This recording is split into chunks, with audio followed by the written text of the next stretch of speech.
Olá, boa tarde. Hoje eu recebo aqui no Resenha o jornalista Antônio Carlos de Oliveira, autor do livro Comunicação e Justiça, Dilemas da Cidadania na Sociedade Contemporânea. Antônio Carlos tem 40 anos de jornalismo e é o atual chefe de comunicação do Poder Judiciário no estado do Maranhão. Antônio, muito bem-vindo.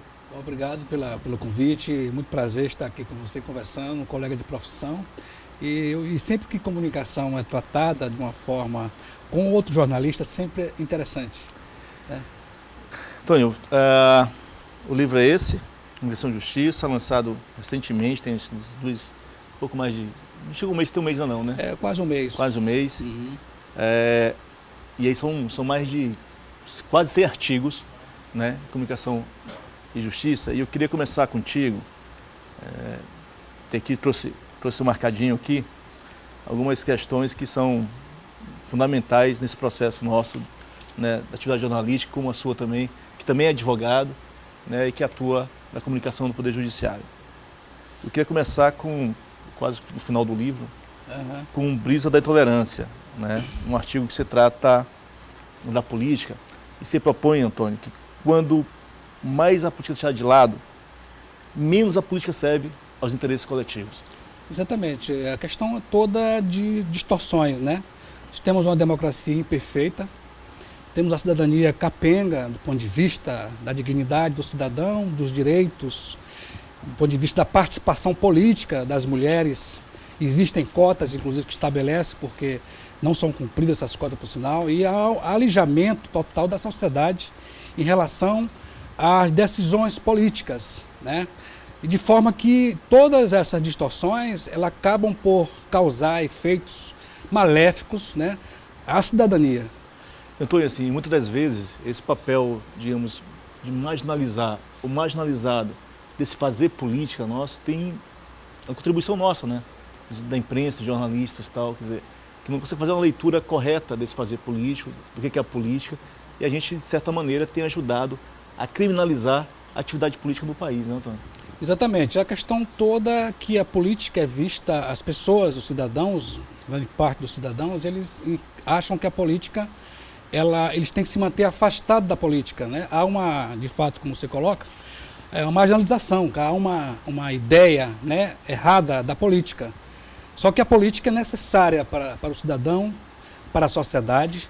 Enquanto as instâncias de poder elas estiverem distantes do cidadão, e enquanto o cidadão não se manifestar na prática para participar da política, haverá sempre essas distorções, haverá sempre uma democracia imperfeita. Daí é interessante que as pessoas entendam que não é possível viver sem a política. O cidadão deve sim participar politicamente em todos os momentos da sua vida. A condução da sociedade ela se dá por decisões extraídas dos debates políticos, das decisões políticas, das instâncias de poder político. E o cidadão, quando se distancia dessa questão, ele acaba por prejudicar a si próprio como cidadão. Daí a necessidade das pessoas entenderem que a política é necessária, a política é benéfica do ponto de vista da cidadania e devem participar efetivamente dessa política de forma efetiva e de forma também a opinar, a sugerir, a reclamar, a se manifestar a favor ou contra e ter um papel determinante também para que a condução da sociedade, a condução da política, ela encontre um caminho que realmente seja interessante para a sociedade, para o cidadão. Nesta semana, eu conversei aqui no Resenha com a defensora pública Isabela Miranda da Silva. A gente tratava aqui, Antônio Carlos, de um tema que é caro a nós, do jornalismo, dos jornalistas, e é caro também a justiça, que é o tema do racismo. E a gente discutia, conversava com a Isabela sobre racismo institucional e sobre intolerância religiosa, muitas vezes linkada, né, vinculada à questão do racismo. E aí você tem um artigo que é muito bacana, muito bom artigo, chamado Racismo Persistente. E aí eu vou dar um trechinho. E aí, nessa dinâmica que a gente estabeleceu, que muitas pessoas ainda reputam o racismo a coisas muito pouco concretas. Tem dificuldade em entender a discriminação racial como um fenômeno cultural.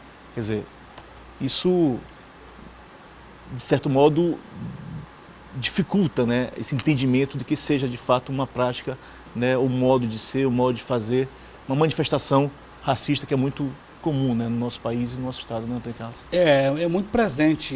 Efetivamente, o racismo ele acontece de várias formas. E aqui tem no Brasil, principalmente, é uma questão um tanto que difícil, porque as pessoas não admitem que haja o racismo. As políticas públicas, inclusive, as questões pertinentes à legislação, pertinentes, inclusive, às regras sociais, normas que conduzem a sociedade, elas acabam por criar esse flagelo, né, com relação ao negro. Eles sempre também ficam alijados e não há um canal de participação efetiva dentro do contexto das discussões, das decisões. E isso, na verdade, acaba sendo ruim porque não se admite. O Brasil não admite esse racismo. O Brasil ele não consegue camuflar, mas não tem uma discussão séria, verdadeira. Não tem um enfrentamento disso do ponto de vista real. Exatamente. Né? Aqui sempre há um esquivamento, né, com relação a enfrentar o problema, a discutir o problema de forma muito aberta, muito franca, muito sincera. E isso é pior. É pior porque há um acirramento cada vez maior em relação a isso, diferente da África. Diferente da África, porque na África há também uma questão que você vê o cidadão, ele tem uma consciência mais, eu diria, mais no sentido de ter uma resistência maior a essas questões, mas no Brasil acaba por ter, assim, na verdade, criação de segmentos sociais, movimentos sociais que reivindicam, né, essas reivindicações em relação ao racismo, e isso acaba criando, na verdade, uma discussão um tanto superficial. E não há, de fato, um enfrentamento como se colocava no início da sua pergunta. Quando, de fato, se deu a eleição gerais, que tem um pouco mais de um mês, pouquinho, que acabaram as eleições no segundo turno, e tem um debate que está muito presente, né, que é o debate que papel as redes sociais tiveram, né, no processo eleitoral no país. E você tem um artigo no livro que é interessantíssimo, que é a máquina de manipular multidões. Né? E aí você faz um recorte nesse artigo, do ponto de vista de como se monetiza isso e do consumo que as pessoas fazem no Brasil, e aí é um número estratosférico, são mais de 12 milhões de pessoas que admitiram, né, consumir, espalhar, distribuir fake news. Como é que você olha isso do ponto de vista do jornalismo e também como você olha isso do ponto de vista, né, jurídico, né, esse uso, digamos, exagerado hoje, intencional ou não, né, da distribuição de notícias falsas? Acaba por ter, nós defendemos sempre a liberdade de expressão, né? É importante que haja a liberdade de expressão. Agora, com relação a essa questão da fake news, da notícia falsa, ela é um prejuízo,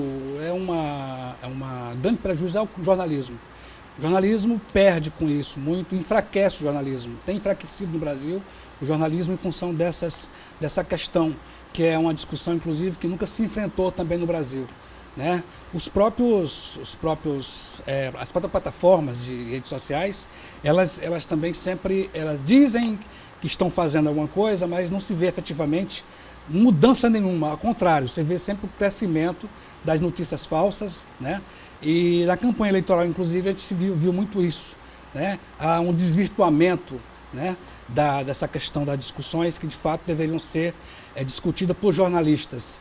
E o leitor também, muitas vezes, por uma questão de não ter o critério adequado para justamente decodificar as mensagens, as informações, ele acaba por colocar o jornalismo num plano mais secundário e valoriza muito mais essa questão da notícia falsa. Inclusive não só consumindo, mas como disseminando, né?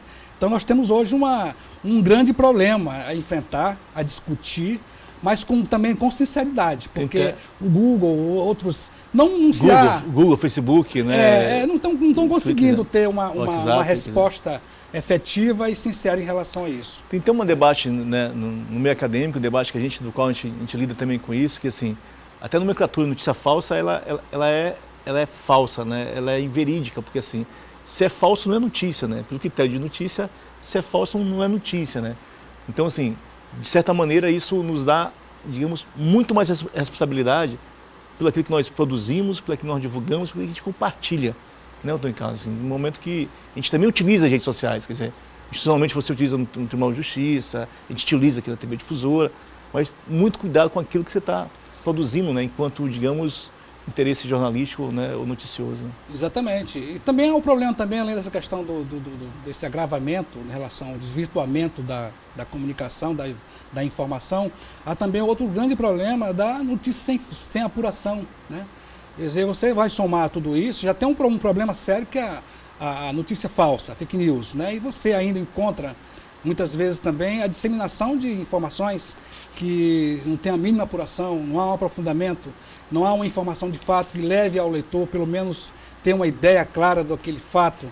E isso também soma-se aí e acaba sendo também um aspecto também muito perigoso para a sociedade, muito ruim para a sociedade, porque tratando-se de informação, é sempre uma questão que merece uma certa atenção, né? Uma certa preocupação, né? Para justamente a gente não viver num mundo com muita informação falsa e sem ter condições de realmente saber qual é a verdade absoluta dentro dos fatos, né? Esse tema sobre apuração jornalística, sobre apuração, o nosso ofício, né, de como fazê-la, ele é tema também de uns artigos deste livro, Comunicação e Justiça, e a gente vai, no próximo bloco, né, tratar desse assunto. Eu converso hoje com Antônio Carlos de Oliveira, jornalista, chefe da comunicação do Poder Judiciário Estadual e autor do livro Comunicação e Justiça. A gente vai um rápido intervalo e voltamos já. Até já.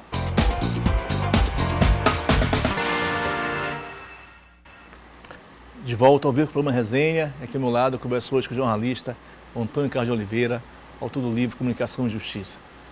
Antônio Carlos, no bloco anterior a gente falava desse critério de apuração, desse modo de como tratar, né, o fazer, né, jornalístico. Né?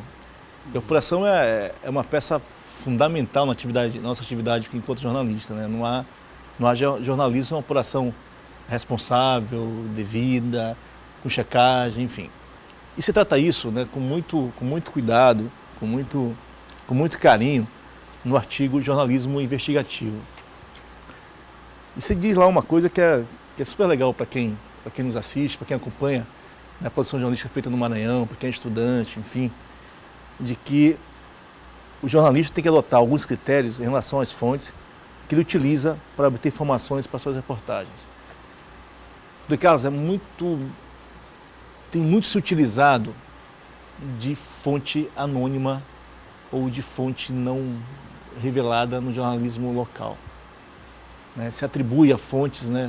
a fontes na Justiça, a fonte no Palácio A, a fonte no Palácio B, a fontes tal. Como é que você olha para esse lugar, com esse modo de fazer jornalismo, onde, né, a fonte está sempre oculta? Outra questão perigosa, difícil, que pode trazer complicações, inclusive a democracia, né? Essa questão de fontes, que geralmente você não encontra uma consistência nessas ditas revelações em matérias que são feitas muitas vezes. A gente geralmente vê muitos textos que indicam uma fonte, a autora daquela informação, mas o texto você já encontra inconsistências sérias e prejudiciais à democracia, prejudicial a qualquer instituição que esteja envolvida naquela matéria.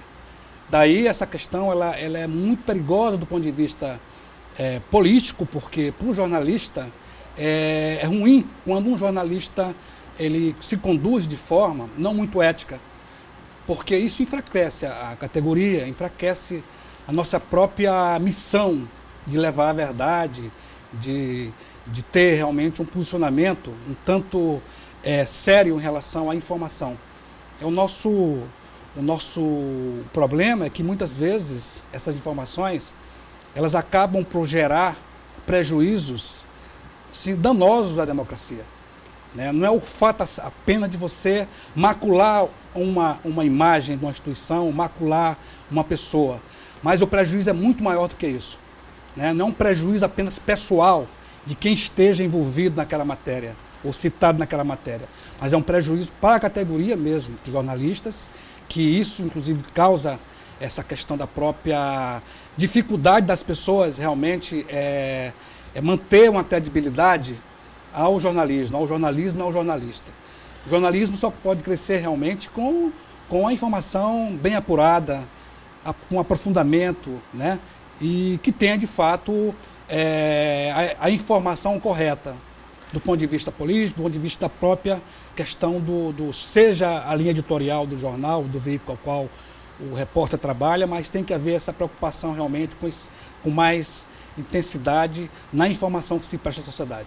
Aí eu queria trazer isso para ti, e que você traz isso aqui num outro artigo, que esse uso recorrente dessa fonte não revelada, dessa fonte anônima, dessa fonte oculta, que não é sigilo da fonte, essa passagem, quer dizer, sigilo da fonte tem critérios, de repente lançar a mão do sigilo da fonte, que é uma coisa que no jornalismo brasileiro tem se utilizado muito, se lançado muito mão, que é da bisbilhotice. Né? A gente tem veículos no país que utiliza serviços de investigadores, serviços de ex-agentes da serviço de inteligência no país, né? Inteligência das polícias e tal, para, como você diz, cairmos num estado de bisbilhotagem incompatível com os fundamentos da civilização, que isso constitui uma grave ameaça ao Estado de Direito Democrático. Então, assim, isso também está muito comum, isso digamos, é um fermento, é uma ferramenta, né, para que alimente esse jornalismo aí da fonte anônima, não identificada e oculta, né? Então, em caso, essa bisbilhotice, né, que se estabeleceu, que se instituiu em algumas esferas, né, do país, né? É uma questão, inclusive, preocupante. São mais de 400 mil escutas clandestinas, não autorizadas pela Justiça, que estão aí. Né? E muitas dessas escutas são feitas por jornalistas, que muitas vezes não conseguem até, inclusive, provar quando da divulgação de algumas informações. É porque tem uma questão de critério, né? De critério. Talvez seja a preguiça de realmente investigar, de ir atrás da informação, de procurar realmente as fontes que sejam realmente confiáveis, né?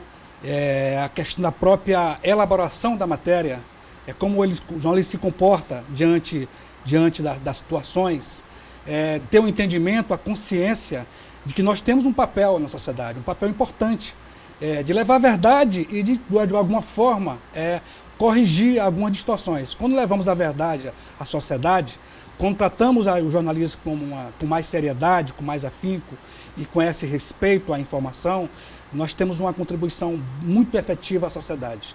E talvez esses princípios, às vezes, não prevalecem dentro de uma perspectiva de informação que é levada à sociedade. E é prejudicial à sociedade, prejudicial a nós mesmos, já falei anteriormente, e a democracia é a que mais é prejudicada, né? E é uma ameaça, de fato, a Carlos, esse modelo, esse modo de fazer, de certa maneira, ele não está linkado, ele não está vinculado a uma outra questão que você levanta aqui, que é muito pertinente, que se define como controle ideológico, que é a utilização, o uso, a concessão de rádio e TV no Brasil a políticos, mesmo com a proibição da Carta de 88, que a Constituição proíbe que parlamentares tenham, né, concessões de rádio e TV. Aqui não ocorre no Brasil.